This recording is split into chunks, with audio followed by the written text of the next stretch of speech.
What's up, STS Nation, and welcome to another episode of Surviving the Survivor, the podcast that promises to bring you the very best guests in true crime. What a day it has been. We just got done with a Patreon and YouTube member only event with the Great Carm, and it went off without a hitch. So, all of you who are in there, we appreciate it, and thank you so much for joining us.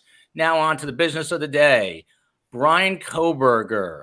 He was just indicted Tuesday by a grand jury and will be in court on Monday for his arraignment. So, what does this mean for the trajectory of this entire case?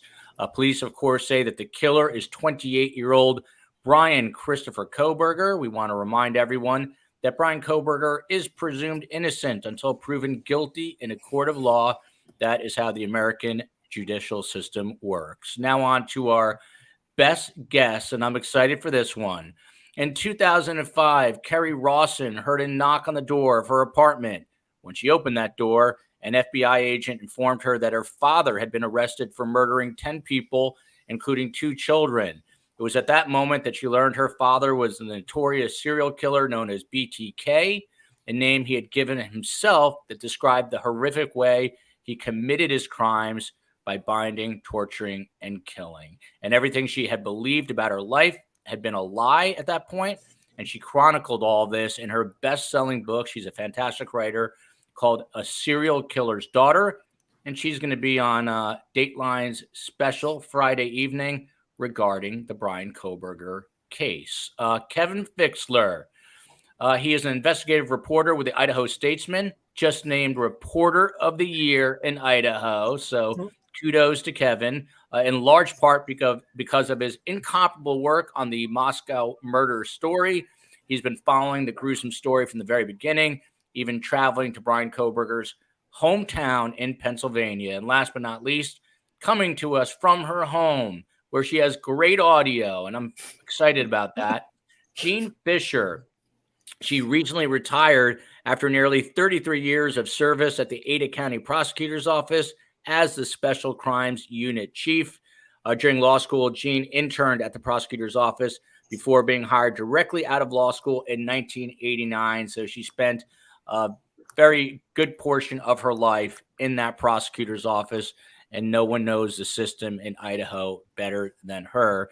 And Jean actually, in a turn of events, reached out to me. I was definitely going to reach out to her, but she did it first and said, I want to come on and talk about this whole grand jury. So we're going to get to that in just one instant. But first, Facebook, Insta, Twitter, we're on all those. Twitter, you can get showtimes at Podcast STS. You can listen to us anywhere you listen to podcasts, and you can support us at Patreon and become a YouTube member. And the merch store is open. As you know, when we're doing this story and many others, I like to remember the victims. So let us never forget those young lives lost way too soon. Got Madison Mogen, 21, Kaylee Goncalves, 21, Xana Kernodle, 20, and of course, Ethan Chapin, 20 years old as well. They were awarded their degrees posthumously over the weekend at graduation. So it was nice to see that. Kevin, were you there by any chance at the graduation? I don't think you were, but what do you think about the fact that they were given these honorary degrees posthumously?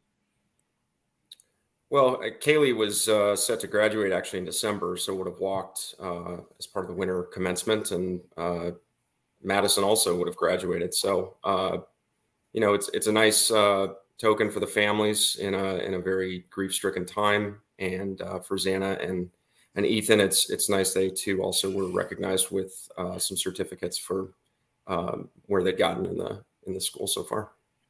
And this is why I'm pumped for this show. Elen Hologram. Ooh, Kerri is such an interesting guest. Mad respect to her. And we've got Ellen P. became a YouTube member. Kerri, to you, what about the fact that they got these degrees after, leaving this earth in the most hideous way possible, but they are obviously being remembered by the university. They plan to build a memorial and a garden there. How do you think these families, and we'll get into one of the families and what they had to say, but how difficult is this process? Is there any way to express it?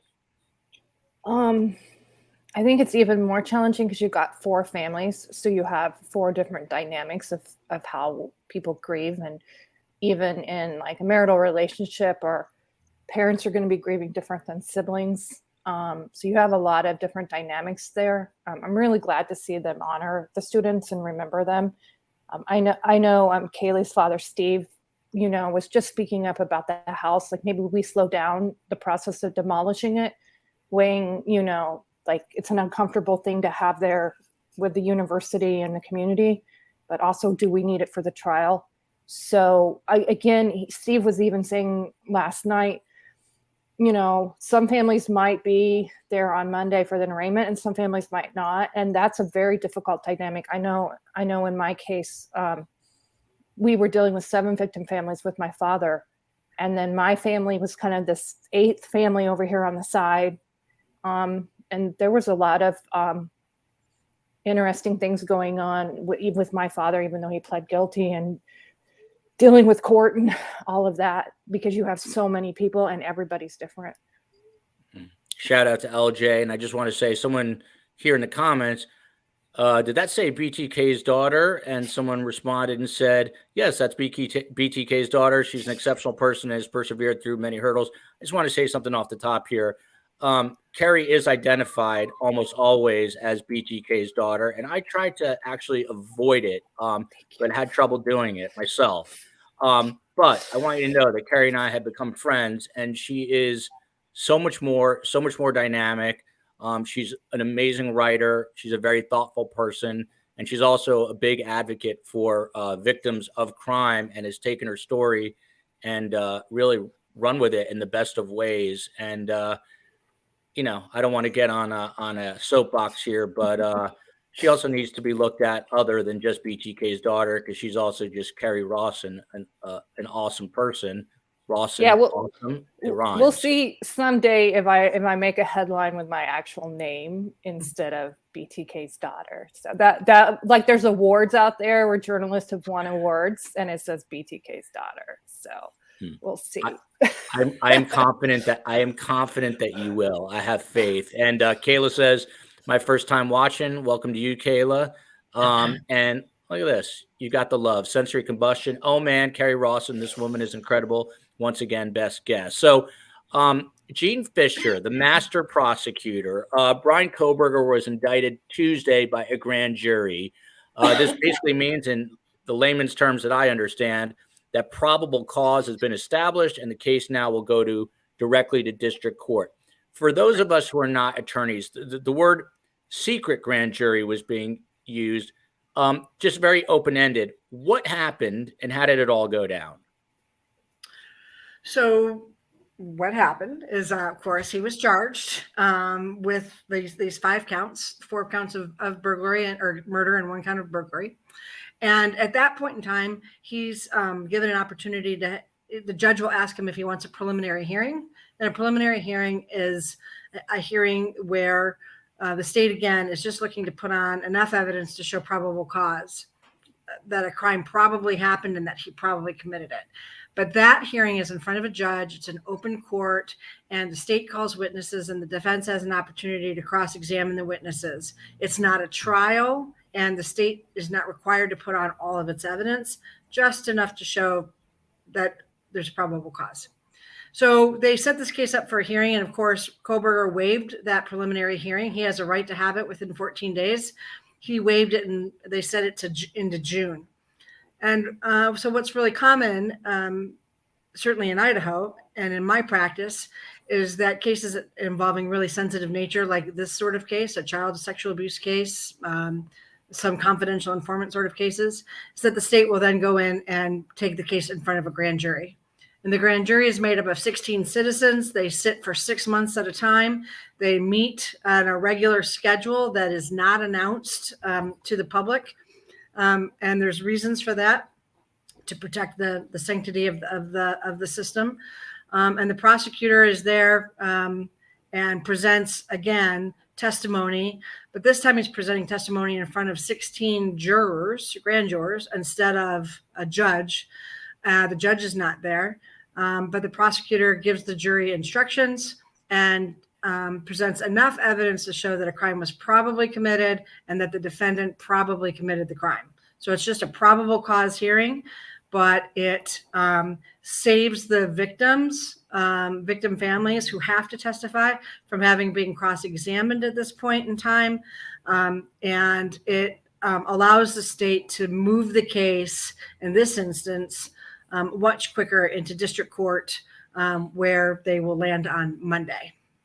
And I'll get back into some specifics of that. Just back to this, people throw around the term a secret grand jury. Is that a misnomer? Is this done in secret? Was it done in secret? Well, it's not. I mean, it's done in secret in that it's not announced, and witnesses are not allowed to tell people that they've been subpoenaed to a grand jury, nor are they allowed to say what they've testified to. And grand jurors are sworn to secrecy as to what they've heard in those proceedings. So, I mean, it's secret in that way. The public is not allowed to be there at all. No witnesses other than the witness that's being called is allowed in the room besides the prosecutor. But remember, you're doing this in front of 16 jurors who are called from the community, and their job is to determine probable cause, much like a different jury might decide the guilt or innocence of somebody during a jury trial. Got to say hi to my man, Shaq Oatmeal, who, again, I'm convinced is the real Shaquille O'Neal, because you'd never think that the real Shaq would go by Shaquille Oatmeal. That's why I think it is the real one. At least I'm going to tell myself that. And then what do we have here? Hello, looking forward to hearing Kerri's and everyone's perspective on all the new info regarding Kohberger. And we will get to all of that. So speaking of some family members, Kaylee Goncalves, Kaylee's mother, said that when she saw Bryan Kohberger for the first time at an initial court appearance, quote unquote, I was completely overwhelmed. I actually almost thought I was going to pass out. And that's the title of the thumbnail, which is why I bring it up. Kevin, you've been speaking to some family members, and I know you traveled out to Pennsylvania. How difficult is it in speaking to people that close to the case, just realizing what a heinous crime this was? I still think even today, and we're hearing that from Kaylee Goncalves, that it's still just so shocking. The interview she did with, and the family did with Good Morning America, you could tell she was still just so emotional and shaken, and it was difficult for her to move through the interview. And I can't imagine the pain felt even just last week or last weekend when they were accepting the degrees on behalf of their children.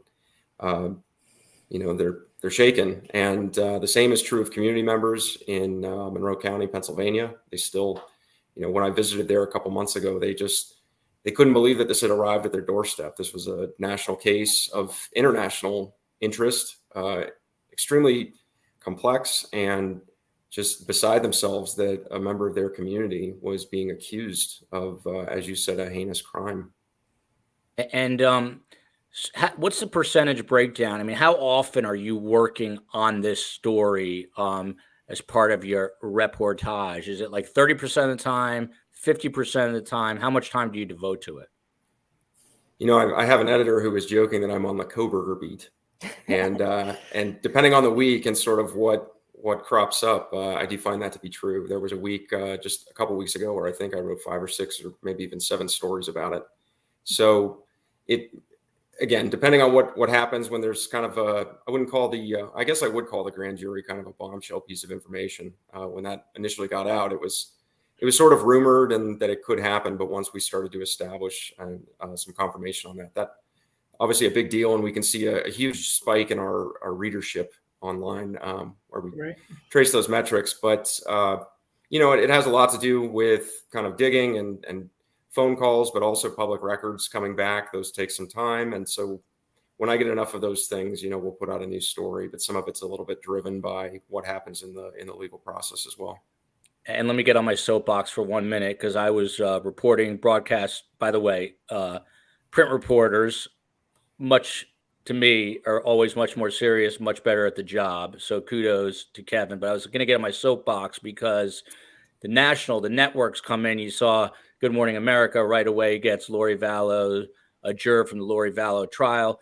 But it's these guys, the Kevin Fixlers of the world, who works for the Idaho Statesman, that are really getting the majority of the information. And usually the big guys, like the networks, come in, swoop in, and kind of, for lack of a better word, steal a lot of that information. So I think it's important to support local journalism. The Idaho Statesman would be a great place to start. East Idaho News, for example. Not going to mention names, but a prominent anchor who most people know sort of just took credit for some information that came out of the Lori Vallow Daybell trial when it wasn't really that person's information to share. And I'm a firm believer in giving credit to the reporters that do the hard work. So I just want to say that, and supporting local journalism is quite important. So again, kudos to Kevin Fixler for that.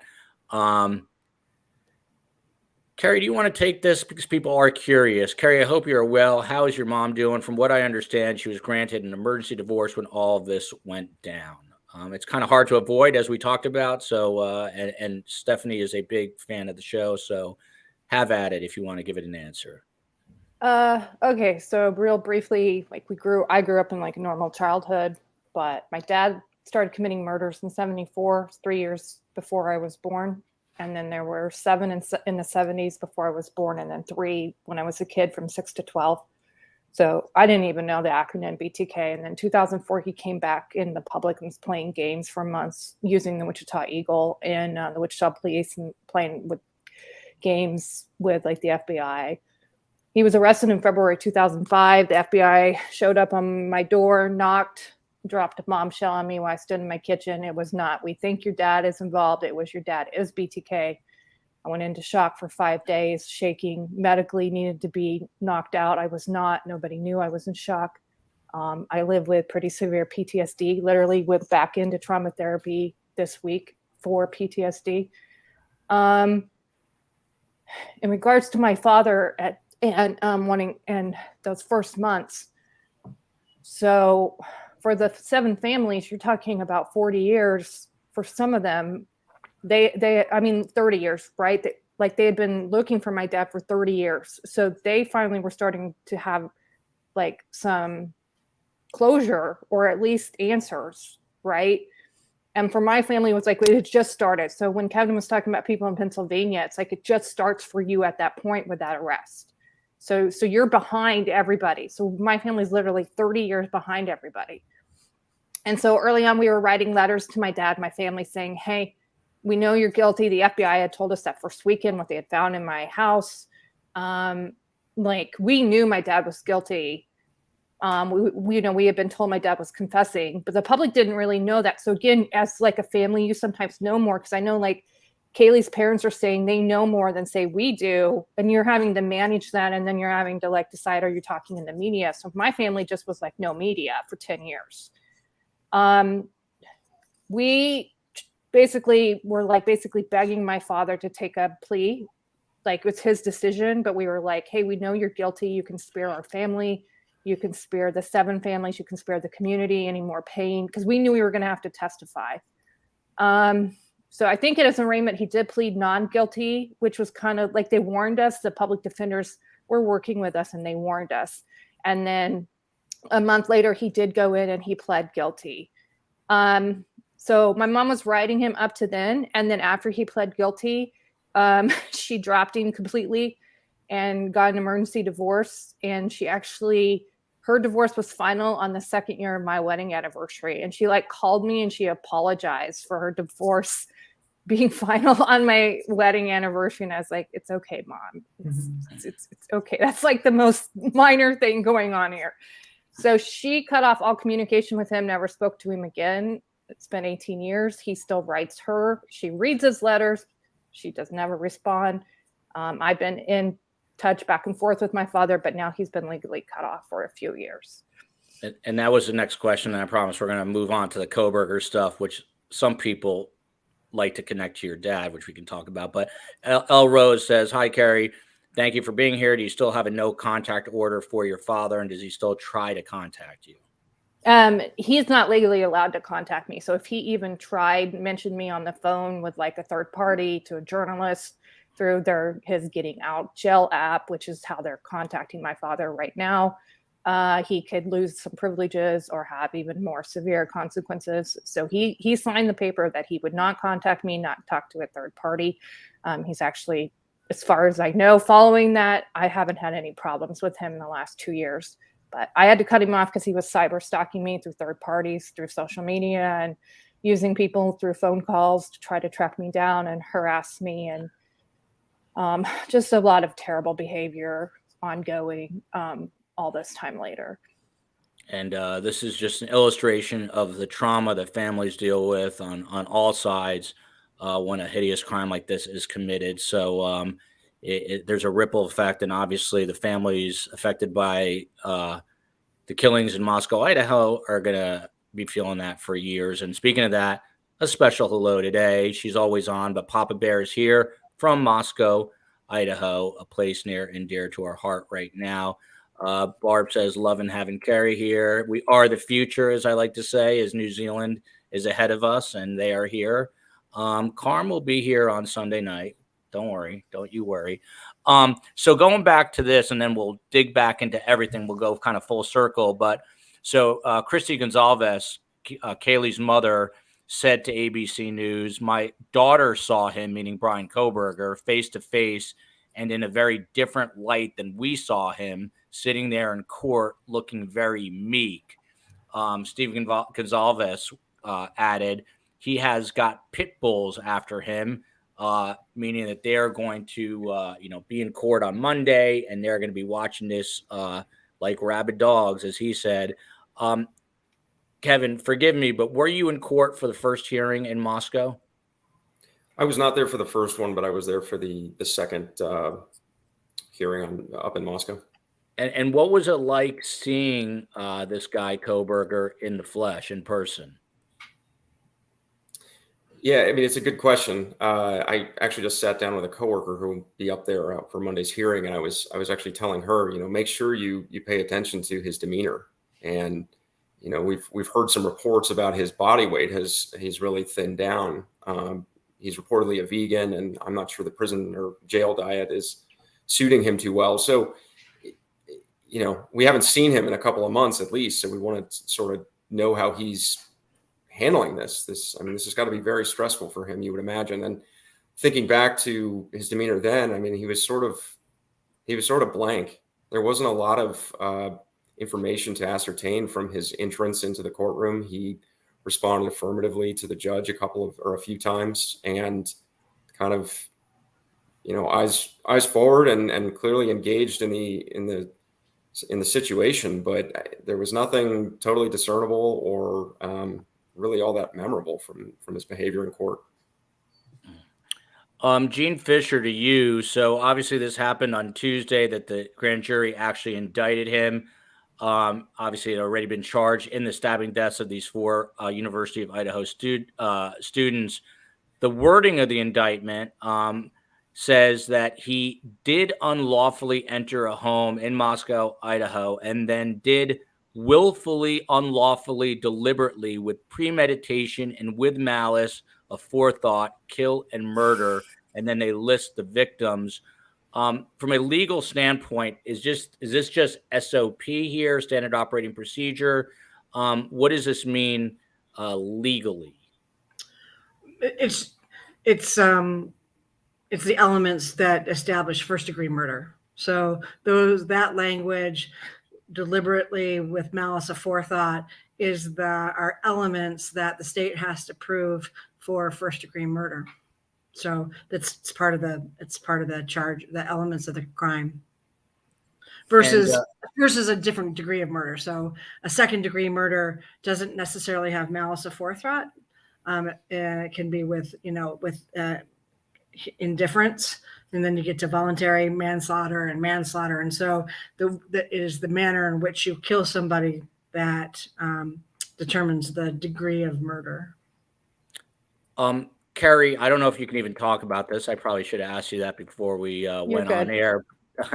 No, but with Dateline though, Was there a particular perspective that they had you on for? I mean, was there a specific angle that they wanted to address with you on the show that will air tomorrow night?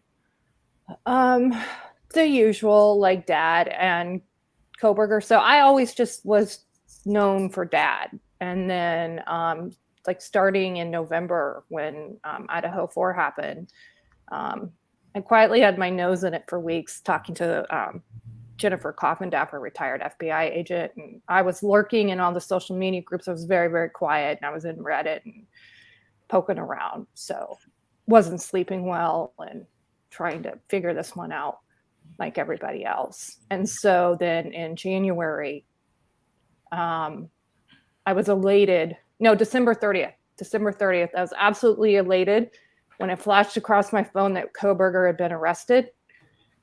And then about 30 seconds later, it came out that he studied under Dr. Ramsland at DeSales University in Pennsylvania for his second part of his bachelor's and his master's.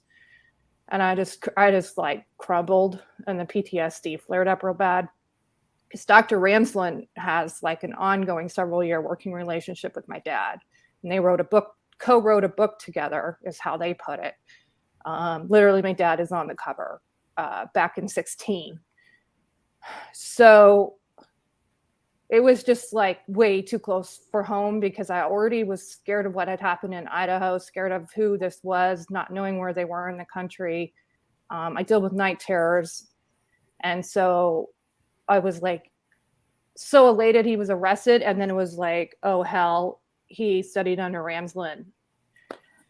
So that's sort of where my life blew up because I got hit in the media, came on your show. Like my whole life's just gone bonkers since January. And so Dateline basically just wanted me to talk about background on my father, kind of profiling my dad, profiling Kohberger, comparing them, talking about the Ramsland angle, talking about my opinion of what happened in the house. You know, said some things that are maybe some new things that are going to come out tomorrow. So we're just kind of taking me now and my the education I've pursued and the research I've pursued, and now we're applying it. So this is a whole new ball game for me to take my life and start applying it to other things. And by the way, before we were true crime, way before, I was interested in this stuff, and I knew she had this book out, Dr. Ramsland, and we reached out. She was on our show probably a year and a half ago. She has not spoken publicly about this, but what does your gut tell you, Kerri? Do you think that Kohberger was influenced at all by your father, or is it just coincidence that he studied with her? I mean, I don't know. We're going to have to wait for the trial and then see if Kohberger talks and if Kohberger writes a book with Dr. Ramsland. I mean, that's the possibility we're looking at down the road if there's not a death penalty here. He definitely studied my dad, so he would have studied my dad in her class. She has a class called Deviant Minds or Dangerous Minds. He definitely would have taken that class. Definitely would be aware of my father. Probably read the book between the two of them. We have no evidence that he was directly influenced by my dad. There's some overlap there where their first murders, or we believe this is Kohberger's first murder. We don't have proof right now that they both killed 4.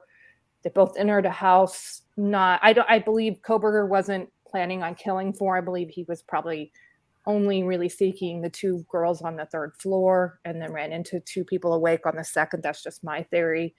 Maybe only one girl. Do you have a theory on who his? I'm sorry. Do you have a theory on who his target was? Who his main target was? Kaylee or Maddie. I kind of go back and forth there. I want to say Kaylee, but then some people say Maddie. I'm not sure he even knew they were sleeping in the same room. So I'm thinking maybe he was, because the sheaf was found by Maddie. I believe maybe it was Maddie. I sort of have a working theory that maybe Kaylee was not actually sleeping with Maddie, that she was in her room. There is a photo, an early photo of a bed still in Kaylee's room. I keep pushing back when people are saying there wasn't a bed. I literally have the photo that shows the bed. So Kaylee, my theory was Kaylee in her own room, heard the noise over in Maddie's room, ran out of a room, locked the door accidentally. The dog was then shut in Kaylee's room. Kaylee went over to help Maddie and was killed. That's sort of my working theory, but we're going to have to wait on that one. Rose K writes, hello, everyone. Grew up in Moscow, so dear and near to my heart. Wow, that hits home for sure. Kev, what's it been like with this gag order in place from your perspective in terms of trying to get information? How frustrating is it? Yeah, it's a challenge. And anytime you go to Moscow police, other law enforcement, whether that's Idaho State Police or the FBI, or you try to even clarify information with the attorneys, whether that's the prosecution or the defense, or even try to go through the Goncalves family's attorney, Shannon Gray. He is now restricted from being able to speak on their behalf. So very limited information. And it's like I said earlier, we in the media have really had to turn to accessing public records at this point and waiting on the court record to turn up new information when filings are posted in order to kind of get the next day's information out, or waiting just like the public for the information and then following up, kind of chasing leads. So it's hard. There is an active challenge to that. My newspaper is part of a media consortium that's challenged that. That went through the Idaho State, the Supreme Court. They denied that, but did kind of provide a pathway to challenging that in the district court where the case is actually being held. So there will be, aside from the arraignment on Monday, there's actually another hearing that will be held in order to schedule hearings related to the challenge to the gag order. Yeah, I know. And the media is kind of on bated breath waiting to find out about that. Shaq's firing off questions. This one's not up on the screen, but he wants to know, do you know, Kevin, if they've done anything with the house at 1122 King Road? Are there still plans to just tear it down? Do you know? Yeah, that's my understanding. There was talk that it would be torn down during the second semester, but all the images I've seen, because I haven't been up to Moscow since, I guess it would have been January for Kohberger's second hearing up there, and some other reporting I was doing in the Pullman area. But it's now boarded up, the home. There's still a security guard out front, but again, I believe it's supposed to be sometime this summer, probably, where it would be torn down. But there was a lot of point that, does it make sense to tear this house down in case, despite 3D imaging and all sorts of things that were done, that what if the jury needed to get in there, or the prosecution or the defense needed just to take another walk through to test another theory, or, maybe they missed something. Maybe Gene can speak to that, but it seems like, why would you destroy one of the biggest pieces of potential evidence if you didn't have to? Gene, how about that? What about these plans to tear down this house? A bad idea? Oh, I think that the university was doing as much as it could for the community at large and for their students to try and quell some of the fear and anxiety for the students coming back. But remember, now that the case has been indicted, there's a new judge. So the magistrate judge who imposed the gag order is no longer the judge from here on out. There's a new district court judge, and that judge will now be in control of the rest of the proceedings moving forward, including the gag order and all future proceedings and decisions regarding the discovery process. And so, that may change the dynamics of this considerably as well, because that judge is absolutely in charge now of the proceedings. So that could change a lot. Joel, the homeowner did donate the home to the university, so the university is kind of in control in that way, outside of legal requests or maybe what the judge might issue. Just to clarify. Yeah, and that's a great point. Go ahead, Kerri. An interesting backstory about homes. After my father's arrest, my mom, had been their home for almost 30 years, and she never wanted to sleep in there again. So she moved around a lot with her family. I flew in for a while to see her, but she was moving around for months because of the media also. So we worked as a family to clean the house out. Now there's things I went into the house like in May of 2005. My mom was shredding my dad's papers. Do you know how much I would love to have that now, for research? Anyway, we called it therapy. So she was literally just shredding like my dad's stuff. Right. So with the house, then she were those still, were those like journals? What was it?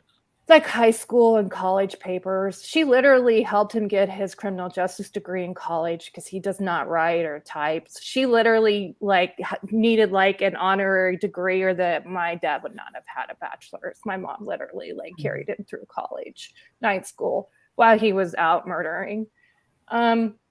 So with the house, then they had still had a mortgage on it. I think they had remortgaged it just to even put me through college. So there was still this mortgage on this house in 2005. So she was still paying on the mortgage of my parents' 3-bedroom ranch and rent and an apartment. And so she was trying to sell it. And somebody got this idea to like have this auction, and it became like this whole massive, insane media circus and people circus and everything. And then some of the victim families actually sued my mom, saying she was trying to profit. Well, somebody was just trying to help my mom out. And so that thing got tied up in court for like 2 years. Finally, a lawyer stepped in pro bono to help my mom. They tossed that lawsuit out. And then somebody anonymously donated the money to pay off the mortgage, and then donated the house to the suburbs of Park City. The northern suburb of Wichita where we lived, and Park City then owned the land and the house. They completely demolished it, the tree house. They took the shed, they demolished everything down to the ground, and now it's just an empty lot. So from my perspective, I totally get like with this house, you know, in my case, nothing bad had happened in my house. But if it had been left there, you know, like third-rate murder movies would have been filmed in it, or it would have been picked apart on eBay. People were like stealing my mailbox and house numbers and things out of my dad's shed and then trying to sell them. There's probably stuff still on the black market from back then. Wow. Shaq writes, Gene, I'd love to be on a grand jury. How do you even go about doing that? If you want to be on a grand jury, can you just be on a grand jury, or no, you have to be selected? How does it work? Yeah, you're selected. So grand jurors are picked from the community, just like a jury pool is. But and they don't know that they're showing up for grand jury. When they show up, they're told that their service is for 6 months instead of 2 weeks, or however long that whatever trial they might be set for. And so it's a lengthy process. Each grand jury is there for 6 months, sits at 6 months at a time, and then meets on a schedule in order to take care of those cases. In Ada County, where I'm in Boise, and we're the largest county in the state, we actually have 2 sitting grand juries, so that we have the access to a grand jury at any given time to make sure that we can get something when we need to. Iris Hewlett, right back at you, Gene Fisher. Latah County Prosecutor Bill Thompson said he had no objection to waiting until June or even July for the preliminary hearing. So how is it legal to do a switch? If you can just explain the process a little bit. And do you know Bill Thompson? Because you probably know. I know. Yeah, I know Bill well. Yeah, I know Bill well. I graduated from the University of Idaho College of Law back in 1989. He, at that point, was living in Moscow and was an adjunct professor there and had a practice, and I think was working in the law clinic. He's a lifelong Latah County resident, and has been a defense attorney and now the prosecutor there for many, many years. But certainly, yeah, I mean, the defendant had a right to have his hearing within 14 days, or he can waive it. And the defense asked for the time that they got. They wanted, I think they put the state out there, sometime in June. And the state's not going to object to that. It just, gave the state more time to everybody more time, to start getting the pre-trial discovery going. But once the state had enough, he's able to get in underneath there and before the preliminary hearing and have a grand jury. It's perfectly legal and it's a regular practice in criminal law. Kevin Fixler. Fixler. It sounds a lot more nefarious than it is when people call it secret. Yeah. But it's, grand juries sit all the time, and that's how they do business. Yeah. Kevin, to you, L. Rose says, I love that name. I hear 51 terabytes. I heard that too, of discovery material in the in the Bryan Kohberger evidence.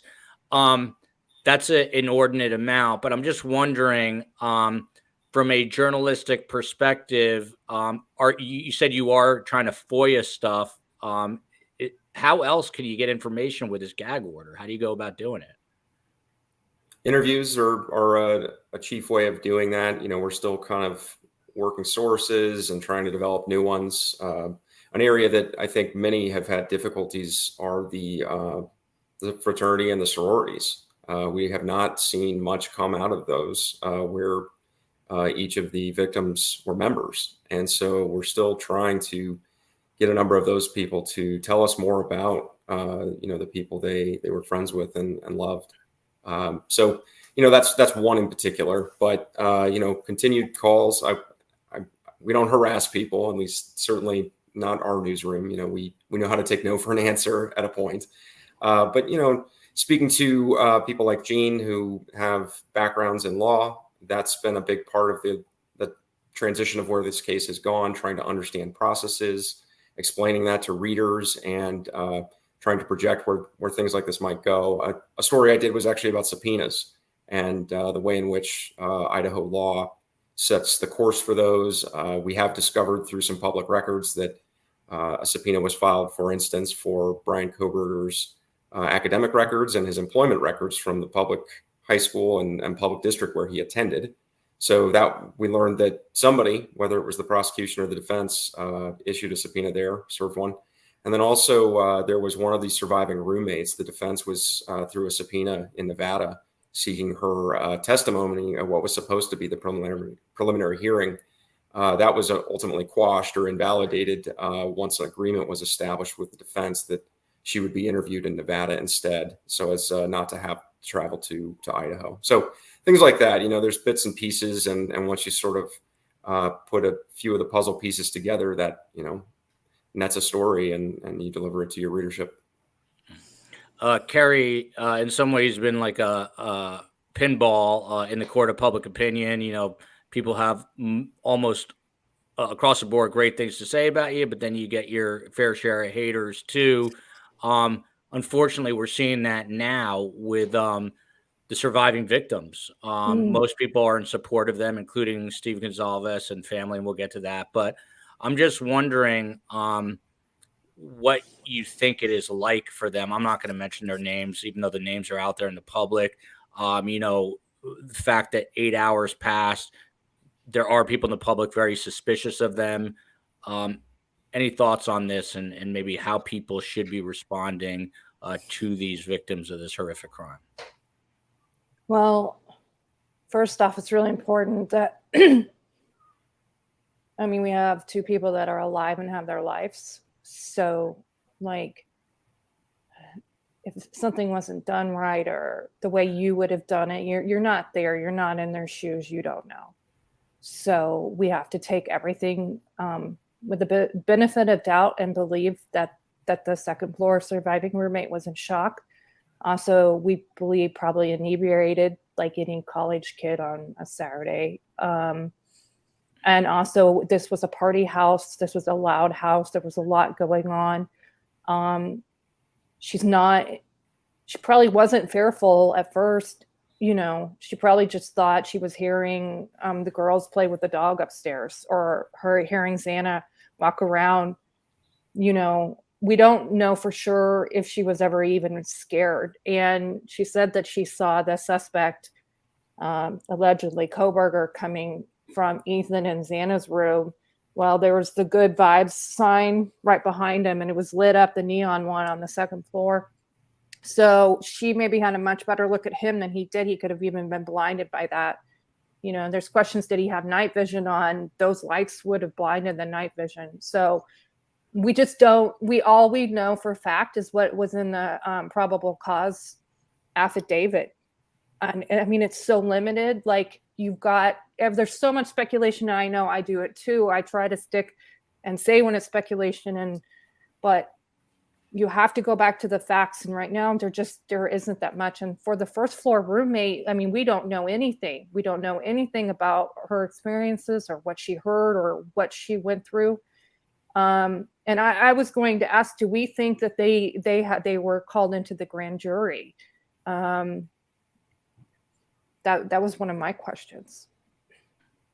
Yeah, I don't know if they were or weren't, but the advantage of having the grand jury, of course, is that they would have come in and not had to testify in front of him for these proceedings. And there was a question on here about whether or not the defense was told of the grand jury or invited to it. And they were, well, in my practice, they were absolutely probably not told, but they would never have been invited. That's not how the grand jury works, and that's not how prosecutors do their business. Yeah, I think this question about whether those, the girls were there or not, I don't know.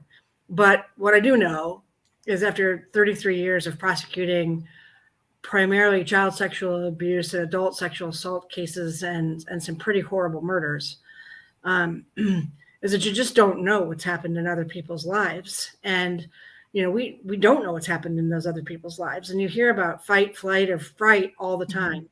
And people get scared and they react in very different ways. And some people reach out and punch, and some people freeze, and some people flee, and some people, there's a lot of different, and there's a lot of science behind all of it. And I just hope people remember that there was a lot going on there in the end. We don't know, and we'll hear as it comes out. But was there something so suspicious?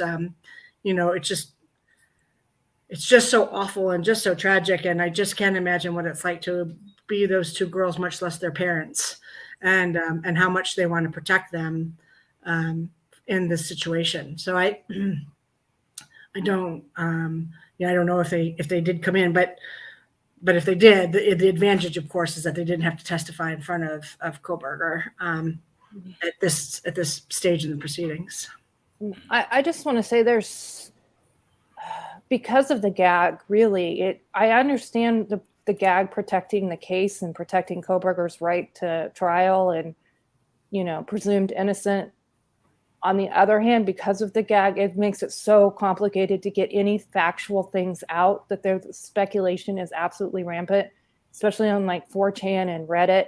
There's a whole side alternative community that thinks that Kohberger is innocent and are bashing these girls. It's a whole weird young person community. Kerri, what do you think that is? What is it? Just there has to always be contrarian opinions now. What do you mean? And by the way, Kevin, that'd be an interesting story, Kev. Yeah, I don't know what it is. I sound like some old fuddy over here. I mean, I try to be really non-judgmental, and I'm a huge part of the true crime community, but it's ridiculous what's going on. I mean, I try to stay out of it. There's drawings and memes. It's stuff I don't even have to repeat on air of what is coming out of 4chan.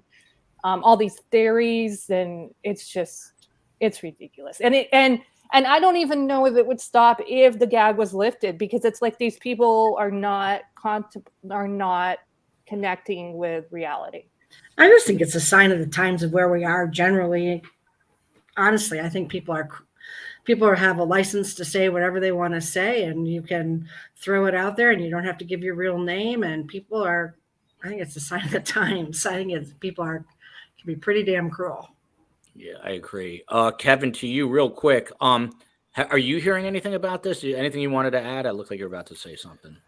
Oh, but just with Kerri's question about the witnesses, there was a request to seal that from the prosecutor, and the district judge, whose name is John Judge, he granted that. So they did in fact seal who did testify. So we don't know, and we won't know. That's part of that process. Yeah, that's a good point. Go ahead, Jim. That will become available at some point. Everyone who testified in front of the grand jury, that will become available once the indictment is read and they will have an opportunity to get that who testified in front of the grand jury. And when is that, Gene? Well, the hearing is on Monday, and I presume that they're filing their motions, right? They're ready to go on Monday, and to get the judge to order to let them know who all appeared and what happened. So, that should happen relatively quickly. That's, that's standard order sort of stuff. They'll never get like the vote, who voted for what. That's will always be sealed. They'll never get who was sitting on the grand jury. That's sealed, but they will get who the witnesses were that testified. Yeah, they should get that. But is that just the defense that gets that, or were the public because of the gag? Well, I don't know. The defense will get it for sure. I don't know. It is a public record at some point, but I honestly don't know with this gag order.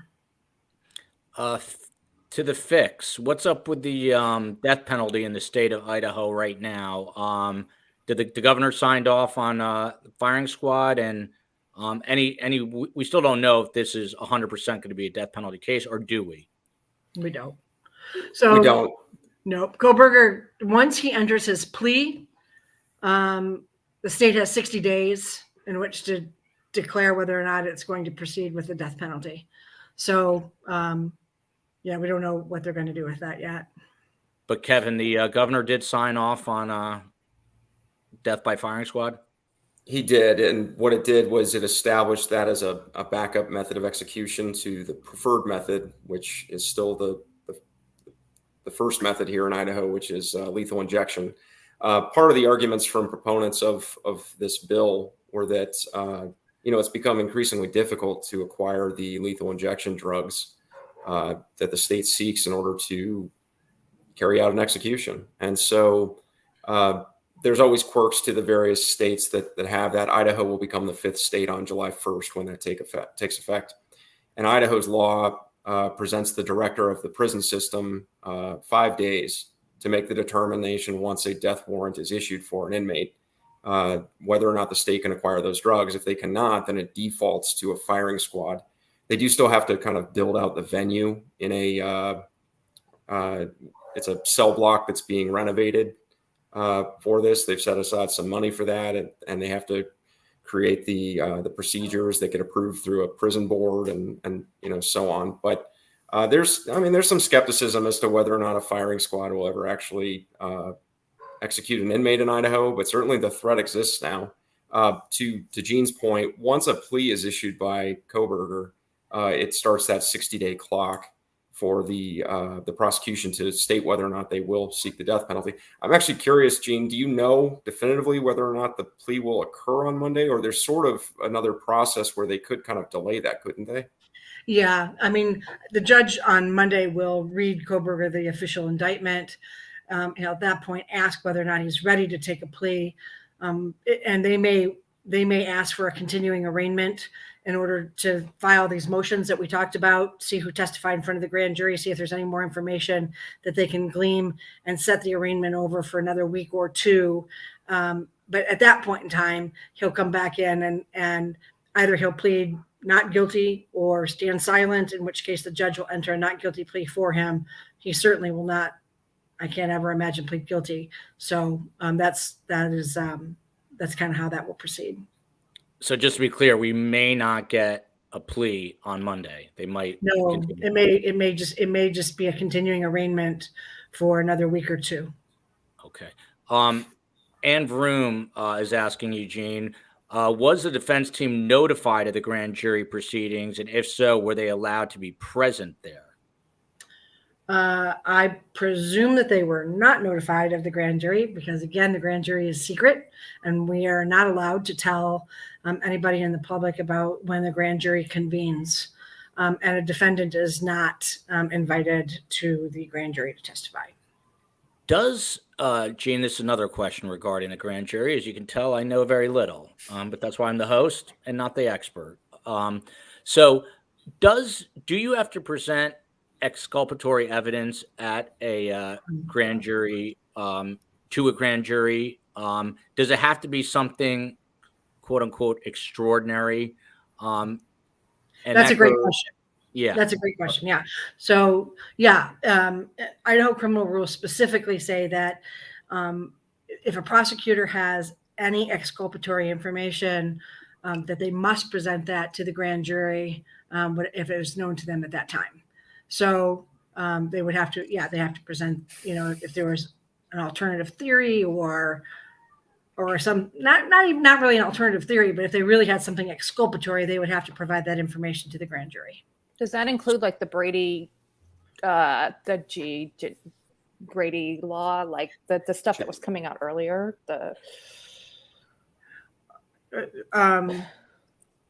Well, I mean, Brady attaches. I mean, that Brady law that you're talking about. I mean, that attaches once the case is in trial. But no, I mean, they just have to present and anything that is the way that the law reads is they have to present anything that's exculpatory and that they know it's exculpatory to the grand jury. For instance, if I had a child sexual abuse case and my victim said it was one perpetrator at one time, but later said it was somebody else, and we went with the somebody else, we would have to tell the grand jury that she identified somebody differently the first time around. And that's definitely exculpatory information, and they would have a right to know that. So that's just an example. That's how that would work. And Brenda is asking if the victim's blood was found in Bryan Kohberger's car. Is that a slam dunk? Did they find it? We don't know, but Gene, you're the attorney here. That would probably be a slam dunk, or as close as you can get. What do you think? Well, that gets really strong evidence at that point. But and remember, they also don't have to present everything, right? I mean, this is a probable cause hearing, so it is not. The state does not have to present all of its evidence at that time. They just have to present enough to show that a crime was probably committed and that Kohberger probably committed the crime. I mean, that is the standard of probable cause. So, I don't know how much they were presenting when we've already heard in the press, as it's been reported, that his DNA match was found at his house from the knife sheath that was left in the bed. I mean, that alone is, that's pretty strong evidence. So, yeah. And to what Gene was saying, and I think Kevin too, the witnesses who convened during this grand jury, there's a seal on that because they're worried about witness intimidation. This is according to the documents that were released, and a fair trial. They want to ensure a fair trial with an impartial jury. Old Lady Snoop, curious about Kerri. I want to know about Kerri's education and plans for the future, if you please, Joel. Kerri, what are your plans for your future? Good old Kerri. Things are nutty right now. I have a bachelor's in life science and education. I taught for a while, and then all hell broke loose, and then I taught for a while, and then I was a stay-at-home mom for a long time, and then accidentally ended up in the media and accidentally became a writer, and now I'm an advocate. So I do a lot of victims advocate, missing persons, and violent crime, and kind of like this little communication hub that back sources information to journalists and says, hey, over here, can we get eyes on this? And then I bother them until they do their thing. So I have no idea what my future is. Right now I'm trying to finish a second book and mainly advocate and speak up for families like mine, because we get kind of overlooked and shame. We kind of have to walk around with a hat of shame, like it's somehow our fault what our family members did. So I'm trying to put a face on, Kohberger's family and other families like mine, because we're victims, we're crime victims, and we're not really offer victim services and not really treated that way. So I'm trying to change the face of, it's not easy for people like me to speak up. There's not a lot of us that speak up. So I'm trying to change that. And going back to what we were talking about with Kohberger with evidence, Kevin, could you talk about what was found in his apartment? Yeah, so there were new documents, some public records that were released after about 4 months. They released some video footage of him being pulled over by a Washington State University police officer, but they also released the inventory from their search warrant of his apartment. And they did some blood tests on various pieces of evidence. And two of the items, it was two pieces of bedding. They tested positive for presumptive blood. So still have to get confirmation through lab and so forth. And we don't know whose blood is actually there. But it was a pillowcase, and I believe it was a bed cover. Mm-hmm. So we may learn more about that. I'm sure we will as we get to a trial, assuming we do get there. And Kevin, Rose K, I'm not putting up the question because I want to ask this question afterwards, but what's the deal with the new judge on the case? What do you know about the judge? I don't know a lot about John Judge. Gene might. He is the district judge, whereas the lower court judge, the magistrate judge, was Megan Marshall. So I don't know a ton about him. Gene, do you happen to know Judge? I've met him before. He's been a district judge for several years now, but I've never practiced in front of him. To you, Gene, from Knightwood, does a canceled preliminary hearing for Kohberger prevent release of part of the prosecution's evidence? Does it do what? Prevent release of part of the prosecution's evidence. Well, I think what they're talking about is it's not going to be in a public setting. So the evidence and the testimony that they produced at the grand jury does cancel the public's right to otherwise hear the testimony that would have been available in the preliminary hearing, because that is open to the public. But so yeah, they won't get that, nor will they get the transcripts. The transcripts are heavily guarded. The defense will get copies of the transcript of the grand jury proceedings, but they have very specific, very, very strict rules that they are not allowed to reproduce those transcripts and give them to anybody. Witnesses who testified may read the transcripts to remind them of what they testified to, but they're not even allowed to have a copy of the transcript. It is heavily guarded, and there are criminal sanctions to attorneys if they release that. Shout out to Stephanie Ella for the super sticker. Much appreciated. So court documents, Kev, which that's your specialty, is tracking those down.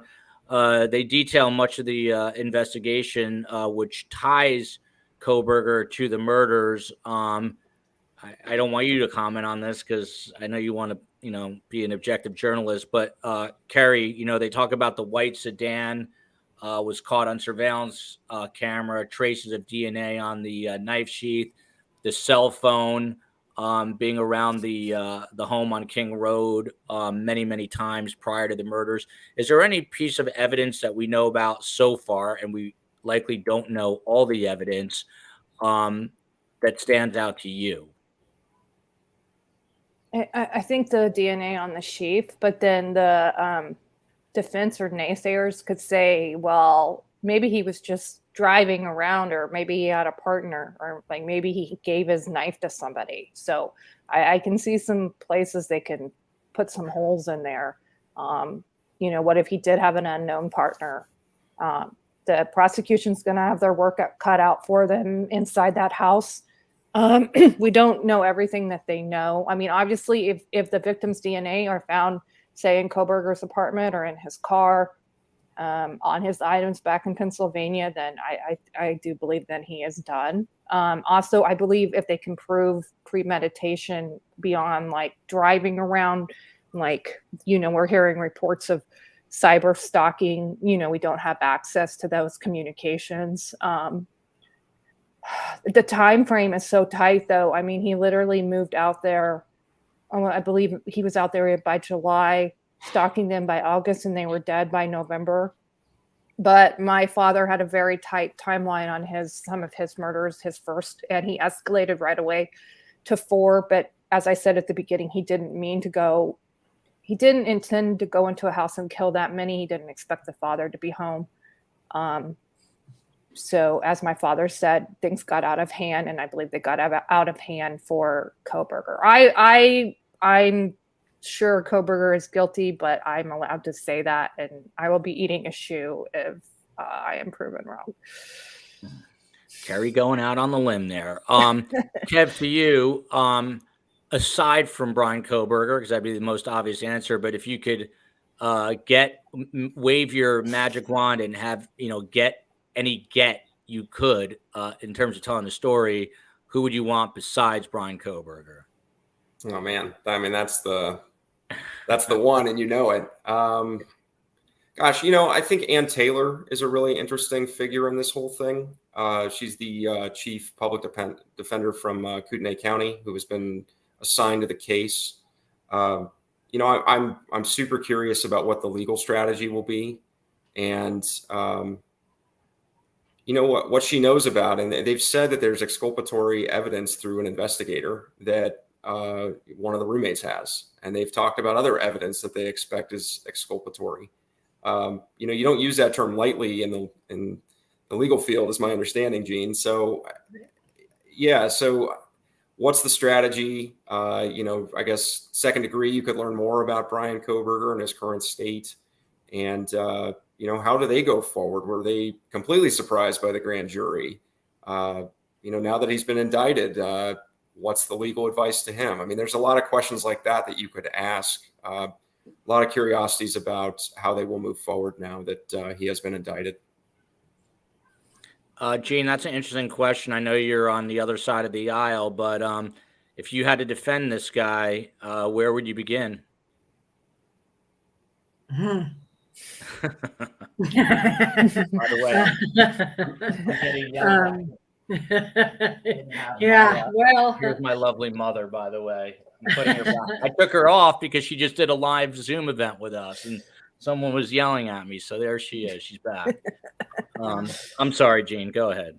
No, I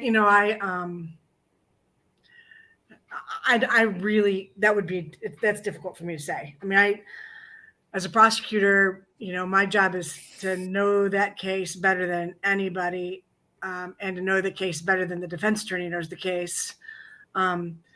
But I haven't done the kind of investigative reporting that Kevin has, and I'm certainly reading everything that's available, but haven't done it with such intensity that I would even know where to begin with some of that. I mean, as far as these questions about the grand jury goes, and whether they were notified or whether it changes their changes their, how they're going to do business. This is not a surprise business in Idaho. I mean, that we do that in Ada County here all the time. Grand juries are all over the state. And I'm sure that Ann Thompson was talking and knows from her counterparts that there was a real good chance this case was going to go to a grand jury before she ever had a chance for a preliminary hearing. And she just picked up a second lawyer. Do you know who that is? Because I was told it was from Ada County. She's actually out of Payette. I'm told she's a mitigation expert. She's Elisa. Okay. Gosh, I should have looked at the story before I came on. Okay. I know. Yeah, she's actually the third attorney, because a co-counsel is also out of Kootenai. So that's the third attorney. Yeah. Gene, to you from Adam Bluefire in Barcelona, do you think the prosecution did this grand jury as a trick to outwit Kohberger and his lawyers, because they know that Kohberger will likely be a nightmare trickster during the trial? Is there gamesmanship here and, kind of a chess game going on between this, the state and the defense attorneys, or are we reading more into that than there needs to be read into? Well, I don't really like the tone of that question. I mean, is there some chess game pieces and parts going on? Sure. The defense, obviously the prosecution said June is fine with us for a preliminary hearing. And then they, came in underneath it and did a grand jury proceeding and took care of it. Of course the state and the defense are looking at each other and are weighing each other's strategies, those sorts of things. and are going to look at that really carefully. This is a really complex case. And as we started this discussion, there's 4 different families that are involved, which makes it that much more complicated, because they all have very different perceptions on a lot of this. Even coming down to the question of the death penalty, will they file or won't they file?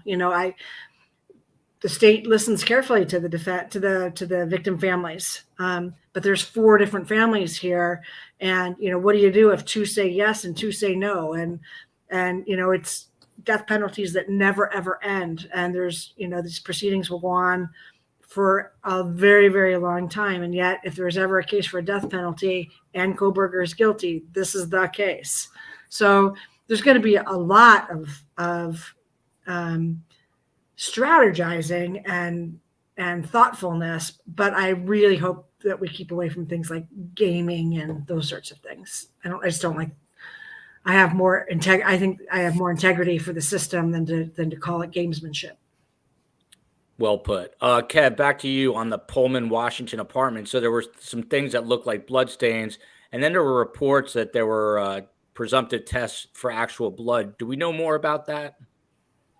No, not at present. Like I said, they tested 50 items. They took, I think, it was just over a dozen. And I mean, they were testing everything. They were testing between the crevices of the tile. They were checking the sinks and the drains, and a red mark on the kitchen. They checked the pizza cutter that had a red mark, which I think we can probably assume what that might be. But they did take the 2, again, presumptive for blood items with them, but we have not heard anything more about that at this point. Kerri, to you from Janet. Any theories on why Kohberger asked if anyone else had been arrested when he was arrested? That was that was a big deal at the time when he said that, when he asked that question of law enforcement. Have you given it any more thought? Well, we don't actually have factual proof. I mean, Kevin might know better, but I don't think we have factual proof of that. That's one of those speculative things that are out there. And then there was a famous serial killer, and of course I should know it, and I don't, that Bundy maybe or somebody else did that when they were arrested. So some people were speculating Kohberger was kind of playing a game there. And then some people have said, well, maybe he thought his dad had been arrested for driving him home. Maybe he thought just like his parents were in trouble for having him in their house or something. That's pretty much all I've heard on that. I saw somebody mentioning with Kohberger, I expect Kohberger to be a real tough, defendant. Like, I expect this to be very rough. And so the grand jury was sort of a way to bypass some of the Kohbergerism that will be coming in the next years. Yeah, and the Ann Taylor, she seems to be on top of her game. So I expect this to be quite the battle. Yeah, I mean, to your point, real quick, Gene, if it's anything like that traffic stop in Pullman by the university police officer, we're in for insanity, and not just the state, but Ann Taylor is in for a hell of a time. She's going to be banging her head against the wall because he's going to be a nightmare to deal with, right, Gene? I think just from what we've seen, I think that he is so vested in these murders and he's so vested in what he's done. I mean, I would be so surprised if this case resolved in anything less than a trial. I don't see him ever pleading. I think he's totally into it and thinks he's smarter than everybody else. And he's that countenance about him, his eyes, the way he carries himself. I think they're in for a ride.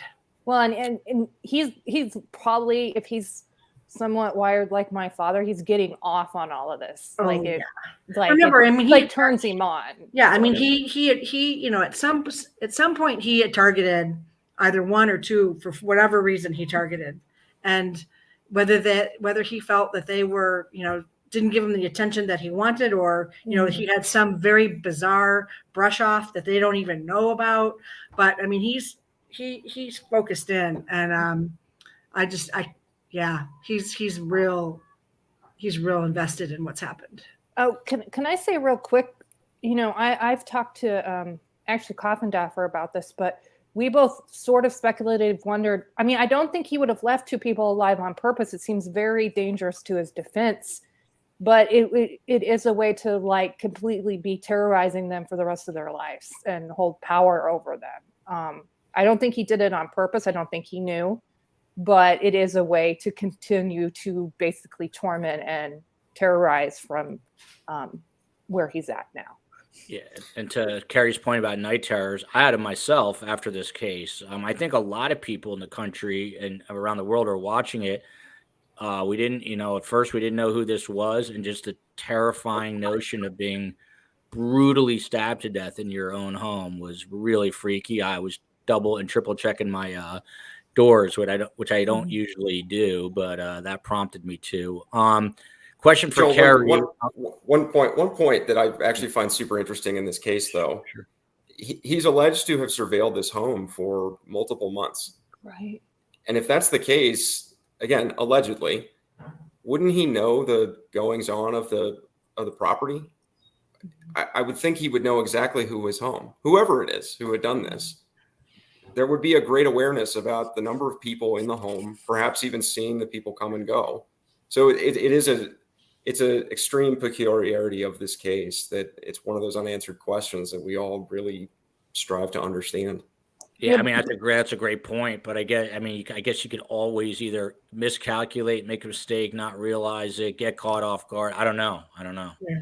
Bundy left people. Bundy went into that sorority house and left people on purpose. I mean, the very last case, my very last murder case that I took before retirement was a 22-year-old who stalked an elderly couple in a very wealthy home, stolen in the middle of the night, and stabbed both of them to death and their 55-year-old son while he was sleeping, murdered them all viciously in their beds. There was a struggle. He went out afterwards and bought himself a scotch. And he was able to do it without he didn't have blood all over. It was, people have a lot of questions, but I had that case. It's something. Wow. I presume, was he found guilty and convicted? Yep, he was. Yep. That's because you were on the case, Gene, of course. Of course. Really good police work on that one too. Gene, has there been a bigger case in your 33 years than this one right here, the Kohberger case in Idaho? The Lori Vallow case is a big case.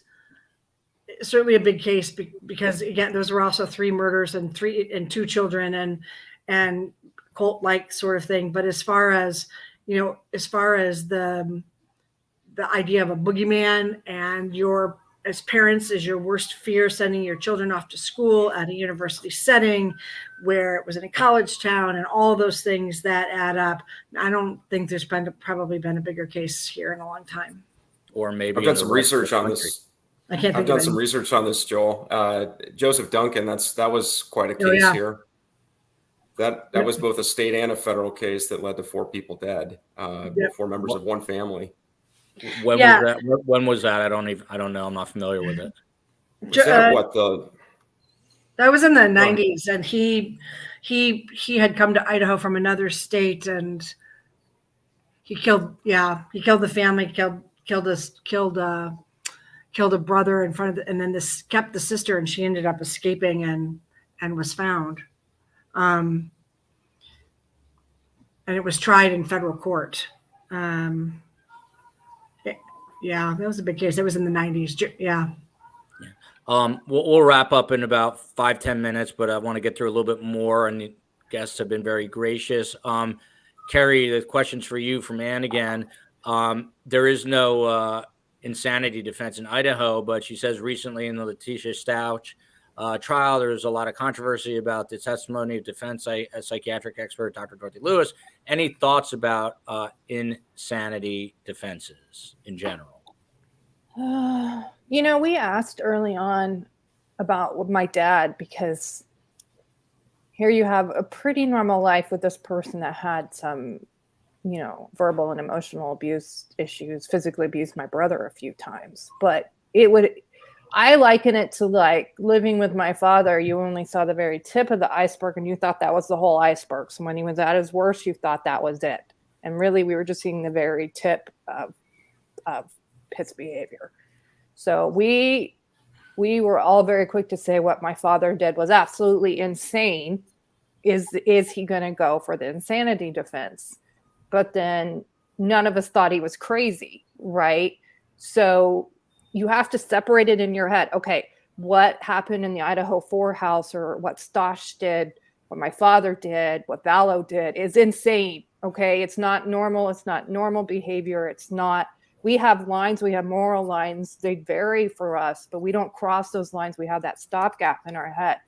People like my dad, probably Lori, Letitia, Kohberger, if he did this, that line is not there, or it's very far. Like my dad even had a line, but it's very far. So he knew what he was doing. He made that choice. He entered those homes and he did it anyway. And then he did it 6 more times, right? So he wasn't insane. He was in control of his behavior and he made a choice. Okay. We all make choices. Vallow made choices. She's not insane. Letitia, I don't know. With Vallow and Letitia, it doesn't really matter if they're insane or not. They belong locked up the rest of their life. So let's just lock them up and be done with it. Right.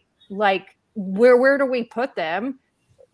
Maybe we argue about that. Where do we put people like my father? But to me, it doesn't really matter, because we know they did it and they need to be locked up and completely removed from society the rest of their lives. And that's the bottom line. And Kerri, it's inevitable, but Sarah's asking, has Dennis Rader spoken out about this case at all? Have we heard anything from him about it? And then this one, does Kohberger have letters from BTK, or are these just rumors as far as we know?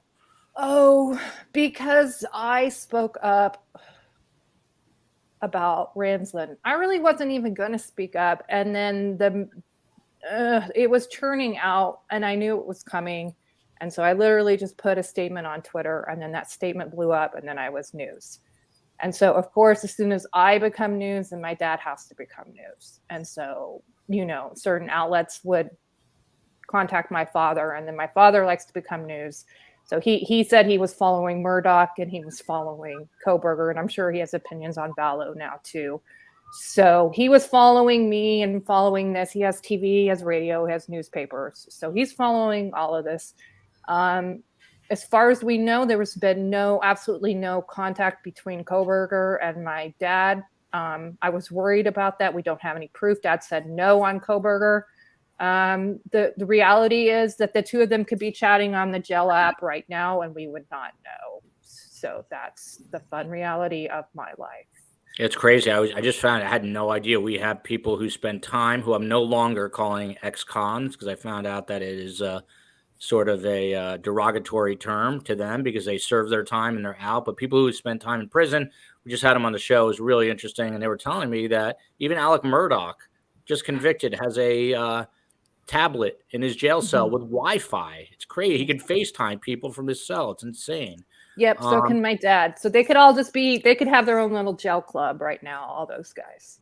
Wow. That's so crazy. Old Lady Snoop, Joel, you really do get the best guests. Everyone has come correct and prepared. Bunch of smarty pants. I love it. I feel smarter already. It is not just a tagline. It is the reality. Kerri, unfortunately, you can answer this one too. Kohberger is getting fan mail, according to all reports. Sickening. But your dad does too, right? Oh, yeah. And I heard that all of Kohberger's mail, now this is just like chatter. I heard all of Kohberger's mail is going to the defense. Maybe Kevin can talk about that. So I can't because there's a gag order and they won't tell us. So there's a speculative word out there that all mail is going to the defense. But yes, it's pretty insane stuff I've heard with like stickers and love notes. And there was a whole Reddit group with like 800 people, mainly women, that are in love with Kohberger and have built shrines to him and have their own K-bar knives. That group was taken down, so I'm sure there's some secret Kohberger love group out there now. Shout out to Jimmy and Jeannie Castellano, both friends of the show. We are learned a while back, actually, that Bryan Kohberger's family actually says that they are cooperating with law enforcement to, quote unquote, promote his presumption of innocence. So to prove that he's innocent, they are cooperating with law enforcement. Gene, you mentioned it off the top, but we're going to have this hearing on Monday. First of all, it is going to be televised, although there's some concerns about whether the trial, if we go to trial, will be televised, but at least this hearing will be, and we will see him once again, probably in an orange jumpsuit. Just take us through what will happen in court Monday morning. How long? I mean, this is going to be fairly quick, correct? Yeah, it's pretty quick. He'll come in with his attorneys, and of course the state's attorney will be there. The judge will tell the Kohberger that he's been indicted and that, what the charges are, ask him if he understands the proceedings against him or if he wants the judge to read the charges against him. Presumably his defense attorney will waive the reading of the indictment. And then the judge will ask him at that point, he'll tell him what the penalties are that he's looking at, and then ask him if he's ready to enter a plea at that time. And it's pretty fast.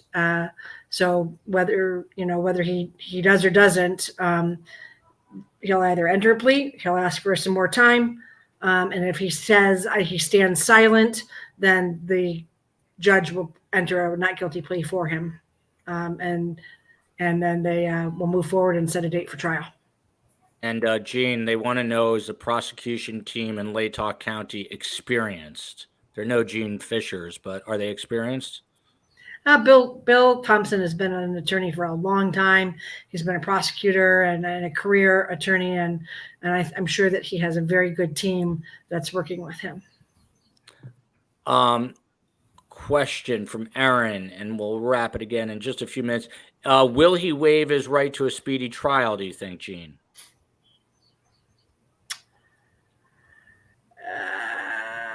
Well, I imagine that his lawyers are going to want him to waive his right to a speedy trial because there's so much, as we've heard, there's just so much to go through, evidence, and all of it is really, so much of it is so technical with the search warrants and all the surveillance and the things that they did. So it generally behooves the defense team to have more time.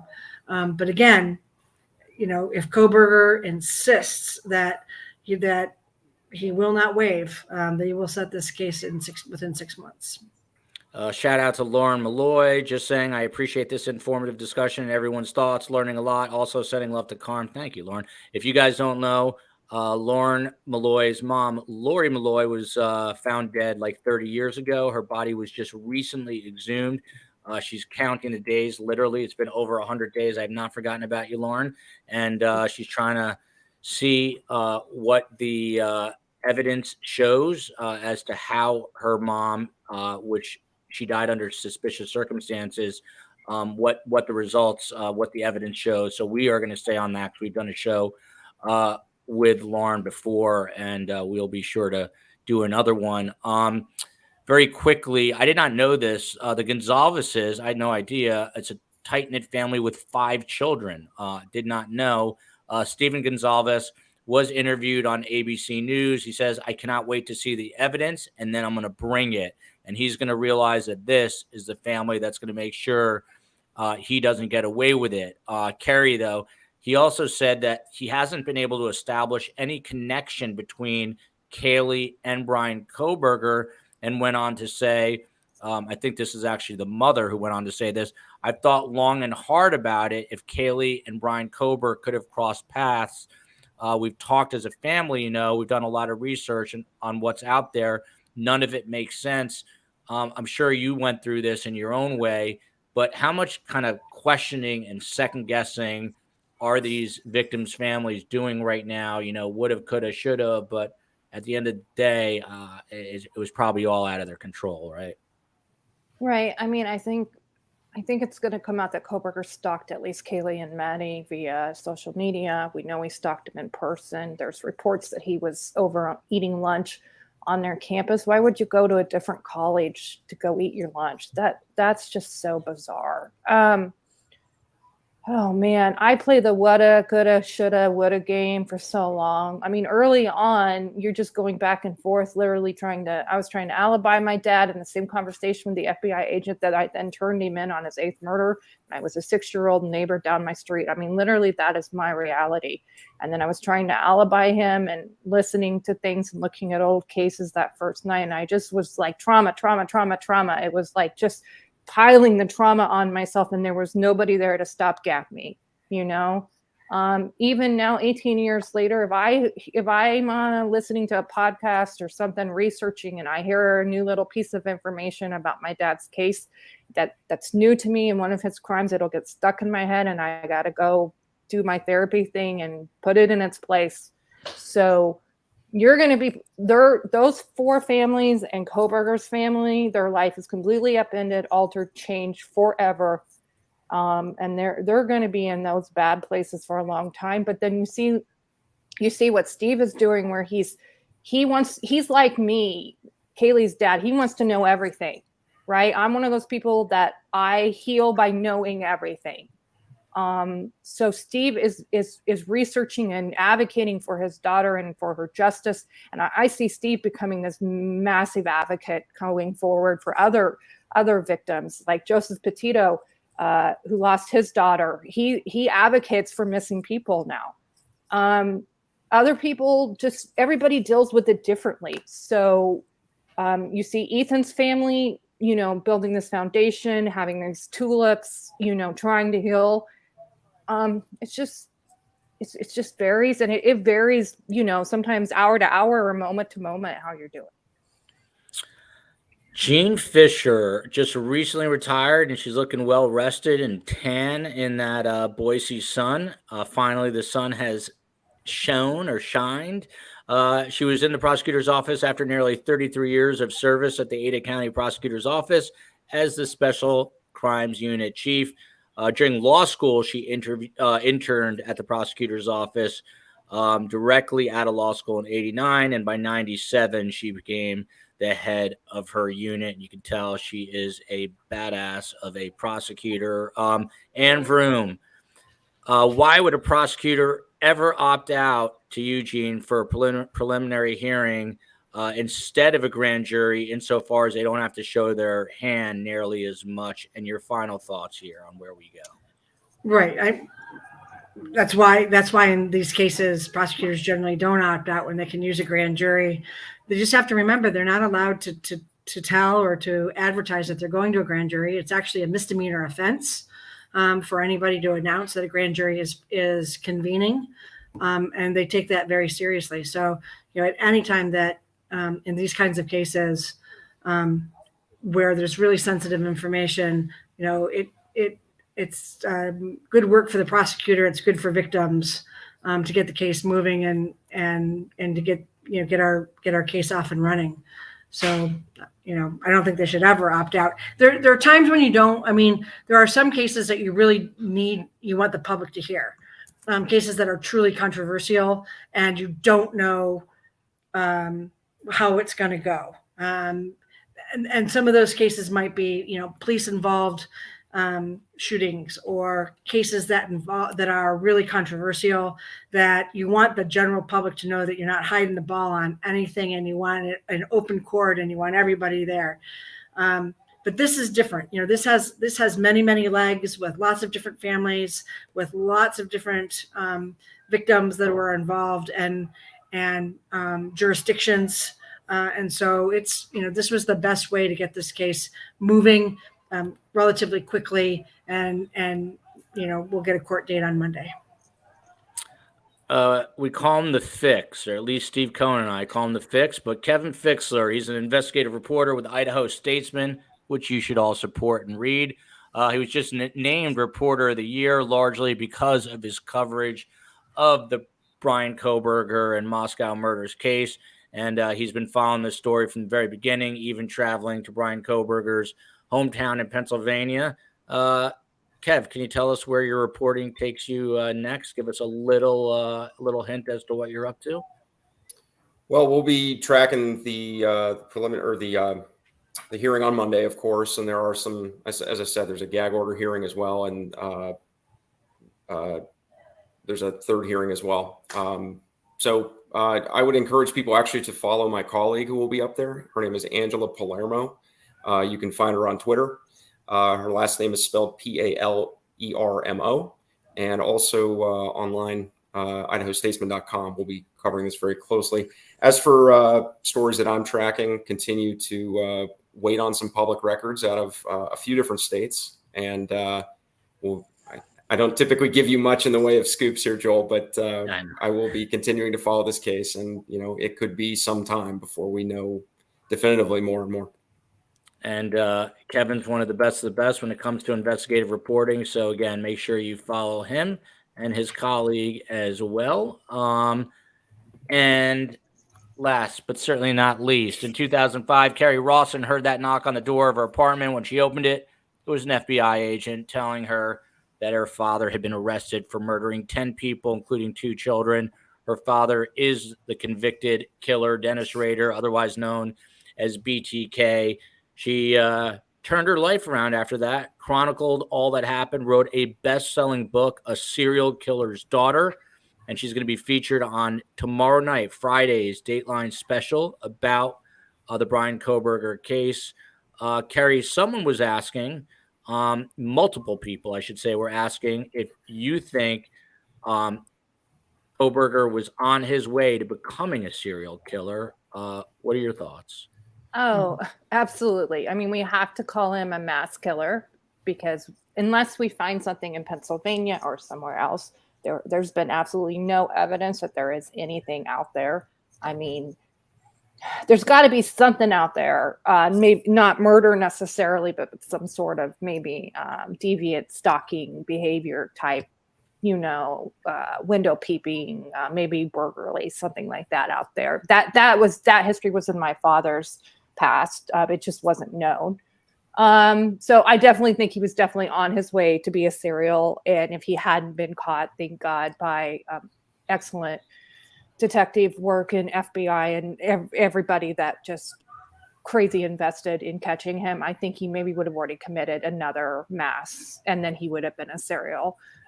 I guess my final thought would just to be from a victim's perspective, if anybody is listening that's been in similar situations or, members of violent crime or had trauma, abuse happen to them, it's just like, you just have to keep going forward. So when I was saying you're making choices, you've got to make a choice. What am I doing next? You know what? Like, even for me over these last months, Joel's been trying to get me on and I keep dodging him because I'm dealing with all these things. So Joel's been really patient with me as I'm over here waving the white flag saying, I can't this week because I'm exhausted, or, I have to go back to therapy. So whatever it is that you need, just ask for help, go get it, and then make a choice to just keep going forward, because it's not, whatever you think is the end of the world is not the end of the world. I assure you. And as you guys just saw, she is so much more than just BTK's daughter. She is her own person. She is making her own life. She's making her own way. She's writing her own books. She is deconstructing true crime cases, and she is super smart. And I love her for that. And we appreciate her so much for coming on. And you have an open invite, Kerri, whenever you want. And by the way, not only is Kerri super sweet, she just introduced me to Dean Jackson and Greg Cooper of the Cold Case Foundation.